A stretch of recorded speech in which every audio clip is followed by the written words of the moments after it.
છોકરાએ તો નાસ્તો ચાલુ કરી દીધો ખાવાનું. ખાઈને પછી જો કેવો લાગે છે. અને શિવાની બેનને ખાવું છે કે ખાવા દેવા નથી. તને ભાવે?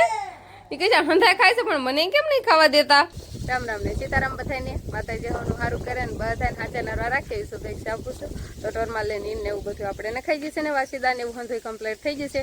અને ઘરે પણ આપણે હંધુય ઘરનું કામ થઈ ગયું છે ને શિરાવી લીધા ને નાય તો નાખાને કપડાં પણ ધોવાઈ જશે. પણ શિવાની બેન હવે જાગી જશે તો શિવાનીને આપણે જે ગરમ પાણી છે ને તો શિવાનીને પણ નવરાવી દઈશું. નવરાવીને એને તૈયાર કરી દેવી. અને અત્યારમાં તડકો જ નીકળ્યો છે. કાલે તડકો નીકળ્યો હતો પણ બપોર વસાડે વરસાદ આવી ગયો. સારો વરસાદ આવી ગયો તો હરોવડું સારું આવી ગયું હતું. પણ આ 2 દિવસથી હવે તડકાને એવું નીકળવા મળ્યું છે. એટલે અત્યારમાં તો તડકો નીકળે છે ને એટલે મોલાદ પાણીને તો સારું એમ કહેવાય. વાદળા તો છે પણ તડકો નીકળે છે એટલે મજા આવે. અને મોલાદ પાણી આમ પીગા થઈ જાય ને વરસાદના લીધેથી તો સારા કળમાં આવી જાય. અને ઢોરમાલ આપણે ધુહાડો ને એવું રાખવું પડે છે કેમ કે ચોમાસામાં મસર ને એવું થાય. હાલ થોડો ઘણો વરસાદ આવી જાય ને એટલે આમાં થોડું ઘણું કિસકામ થાય ને કરતો તડકો હોય ને એટલે ચોખ્ખું એકદમ થઈ જાય. આને તો કેટલું લીલું ખડ નાખી દીધું છે. અત્યારે ખાવા હતન મળ્યું છે. અને અહીંયા આપણે આમ ધુહાડો કરે ને પછી કોઈ આવું કૂસો ને એવું બધું હોય ને કોઈ પાંદડા ને એવું બધું એને આમાં નાખ્યું ને માથે તો ધુહાડો થયા કરે.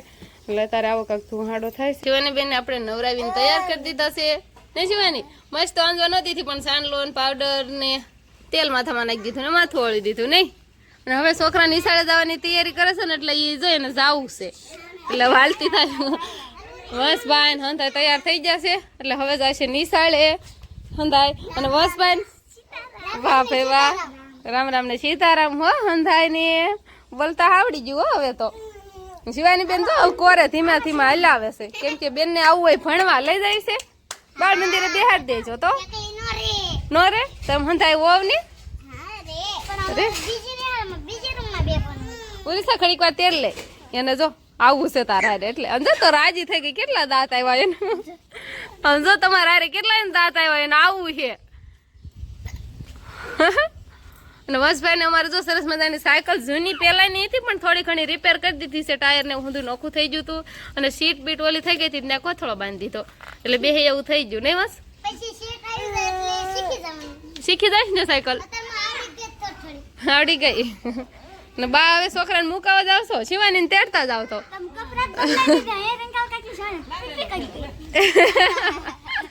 એ તો પલાળા જ રાખે. હવે થોડો ઘણો વરસાદ આવ્યો તો એટલે એવા હરોવડા આવી જાય છે. થોડી ઘણી જમીન પલ્લે અને જે ઝાડવાની છે તો જમીન ન પલ્લે એવા હરોવડા ખાલી આવે છે.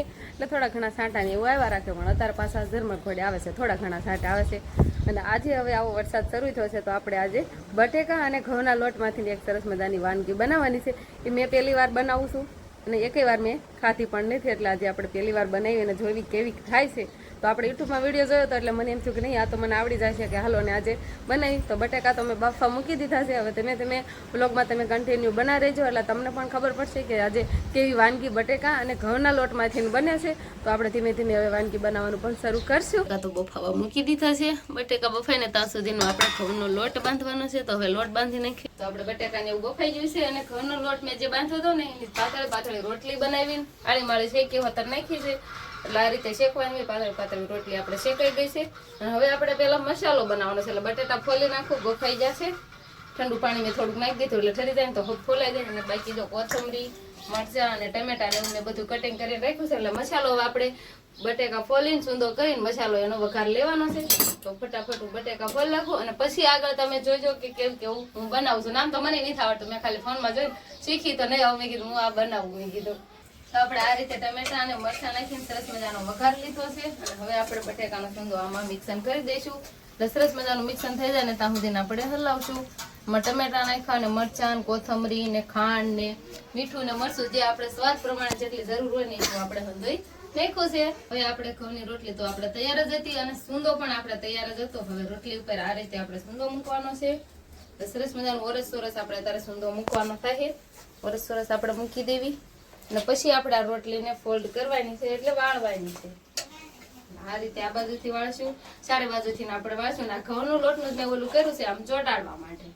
આ રીતે આ બાજુથી વાળશું અને પછી આ રીતે હંધી રોટલીને આપણે એમ કરવાનું છે ને પછી સરસ મજાની આપણે શેકવાની છે. જ્યાં ઘઉંનો લોટ છે ને એનાથી આપણે આમ કરશું ને એટલે ચોટી જાય. આ બાજુથી ને આપણે એ જ રીતે આમ ચોટાડવાની છે અને રોટલી આપણે અગાઉ થોડી ઘણી શેકી જ નાખી છે એને આ જ રીતે આપણે કરવાનું છે. આપણે સરસ મજાનો નાસ્તો તૈયાર થઈ ગયો છે અને છોકરા ધંધા ખાવા આવી ગયા. શિવાની ને અંકિતાબેન ને વંશ ને અંજુ શિવાની કરી ઘઉંના લોટ અને બટેકાથી આપણે સરસ મજાની વાનગી બનાવી છે અને નાસ્તો કહેવાય. આવો નાસ્તો ક્યારે નહીં ખાધો હોય મેં પણ નથી ખાધો, પહેલી વાર જ બનાવ્યો આપણે ઘઉંના લોટ પહેલી વાર. શિવાની જો આવું કાંક બનીને તૈયાર થાય. આમાં આપણે બટેકાનો સૂંદો હોય ને મિક્સન કરીને પછી ઘઉંની આપણે પાતળી પાતળી રોટલી બનાવી હતી અને ફોલ્ડ કરીને પછી આપણે લોટીમાં થોડા ઘણા ધીમા ધીમા તાપે તેલ નાખીને આપણે શેકી છે. એટલે આવો કાંક નાસ્તો તૈયાર થાય. અને આની આરે છોકરાને શું ઘટે છે? ચટણી. ચટણી ઘટે છે, ખાવાનું છે. આમને જ મજા આવી જાય. ચટણી તો આપણે તારે બનાવી નથી પણ ખાલી આ નાસ્તો તૈયાર કરો ને છોકરા હાથે આવી જતા કે હવે ખાવા જ મળ્યું. ચટણી ઘરે હતી ને એટલે આપણે કઈ જ બનાવી નહીં. ને શિવાની બેને જો રમવાનું ચાલુ છે. તો આવો કાંક આપણે ઘઉંનો લોટ હોય નકર તો બધા નોખા નોખા લોટમાં જ બનતી હોય પણ આપણે છે ઘઉંનો લોટ હોય ઘરનો લોટ અને એમાંથી ને આપણે બટેકા થોડા ઘણા પડ્યા હતા તો એમાંથી ને તારે સરસ મજાનો આપણે નાસ્તો બનાવી નાખો. તો હવે ખાવા બેસી જશે તો ખાવાનું ચાલુ કરી દેશે હવે છોકરા નહીં. શિવાની બેન ખાવા દે છે એને ખાવું એમ થાય છે. જો ઊનું લાગે ઊનું. તો અંકિતાબેન નવા સડા લાવ્યા છે શિવાનીને પહેરવા છે. હે તારે પહેરવા છે કે ફઈને પહેરવાના છે? કેમ નથી ભીડા તો આકડ્યું તે કેમ થાય છે? સરસ મજાના લ્યો નટખટ નટખટ કેવા લાગે છે? તારે લઈ જા. આ તમે આ રીતનું કર્યું જ છે ને છે મોટા પડતા હોય છે એટલે શિવાનીને તો પણ કઈ ખબર જ ના પડે. સીધું હું તું મોઢામાં જ નાખવાનું. આમ જો હળવા હળવા દાંત આમ જો લાવ લાવ એમ કીધી છે લાવ એને પહેરાઈ દો. તારે પહેરવા છે? અંકિતાબેન તો પહેરે છે. તારે પહેરવા છે? કઈ તો પહેરે છે. તારે પહેરવા છે? હા પડે હા હા હા મારે પહેરવા છે એમ કે છે. તો કેવા લાગ્યા સરસ મજાના સડા? અંકિતાબેનને આવા ગમે ફેસિલિટી વાળા અને થોડાક એમ કહેવાય કે ઘૂઘરા વિનાના પાતળા પાતળા એટલે નો હારા હોય અસલ તો છે એમને તમે એમ કે છે ફેસિલિટીમાં મને લટકન વાળા ગમે એવા નતા એટલે આવા એ કરતા આવા હારા લાગે. મને આવા ગમે સાદા સિમ્પલ. કેવા લાગે? લટકન વાળા કરતા તો હારા લાગે. હા પેલા આવા જ હતા મારે એક જોડી. આપણે નાસ્તો કરીને આવતા રહ્યા છીએ નવા ઘરે એટલે હવે સરસ મજાનું એમ કહેવાય કે વાતાવરણ થઈ ગયું છે ટાઠો પર થઈ ગયો છે એટલે મેં કીધું અગાસી માથે જવી. આજે તો હરોડું એકવાર આવ્યું હતું પણ ઓછો વરસાદ આવ્યો હતો. હમણાં કાચીને એટલો બધો વરસાદ નહીં થતો. થોડો ઘણો ગારો કરે ને એવો કાલે આવ્યો હતો ને આજે થોડો ઘણો એવો જ બપોર વસાડે ને એમ વરસાદ આવ્યો હતો. કાલના ટાણે જ આજે વરસાદ આવ્યો. કાલે બપોરે આવ્યો ને તો આજે બપોરે આવ્યો. અને હવે સરસ મજાના અગાસી માથે થોડો ઘણો પવન ખાઈ અને મજા આવી જાય. તો હલો જઈશું આપણે અગાસી માથે. તો આપણે તારે અગાસી માથે આવતા રહીએ છીએ અને સરસ મજાનું એમ કહેવાય કે વાતાવરણ એવું થઈ જશે ને કે વાદળા વાદળા દેખાય છે ને ટાઢું પણ થઈ જશે ને ઠંડો ઠંડો પવન આવે છે એટલે મજા આવે. અને હાંથી બાજુ હવે તો હરિયાળી ને હરિયાળી જ દેખાય.